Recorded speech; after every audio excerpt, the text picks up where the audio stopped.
আমার মতো কে কে সিমের বিচি ফ্রোজেন করে রাখেন? আসসালামু আলাইকুম। সবাইকে জানাই আন্তরিক শুভেচ্ছা ও ভালোবাসা।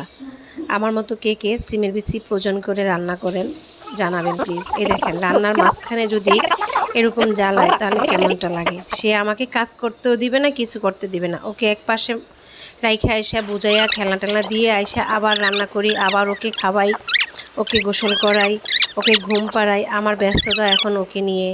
তারপরে এক ফাঁকে ফাঁকে ওকে খাওয়াই, আবার রান্না করি, ফাঁকে ফাঁকে ওকে খাওয়াই, রান্না করি। এই আর কি, এ নিয়েই আছি।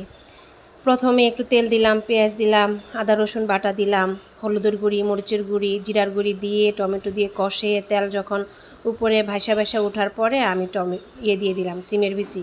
আমার হাজব্যান্ড আবার আলু খুব পছন্দ, শুধু আমার হাজব্যান্ড না, আমাদের সবারই ঘরের আলু পছন্দ। তাই আমি আবার একটু আলু দিলাম, সিমের বিচি আবার একটু কম, এই জন্য সিমের বিচি দিয়ে আলু দিয়ে সুন্দর করে তরকারিটা একদম মাখা মাখা করে রান্না করে ফেললাম। উপরে যখন সিমের বিচি যখন সিদ্ধ হয়ে গেছে তখন মাছ উপরে দিয়ে ঢাকনা দিয়ে দিলাম। যখন উতরে ওঠে তখন আমি একটু ধনিয়া পাতা, কাঁচামরিচ দিয়ে তরকারিটা নামিয়ে ফেলার পর আবার যাই ওর কাছে, ও কী করে দেখে আসি। যাওয়া আসার মধ্যেই থাকি, ওকে নিয়ে অনেক ব্যস্ত থাকি। অনেকে বলে তো আমার কোনো কাজ নাই, আমার বাচ্চারা বড় হয়ে গেছে, আমার কিসের কাজ, আমার কোনো কাজই নেই। তো তাদের উদ্দেশ্যে ভিডিওটা যে আমার কত কাজ।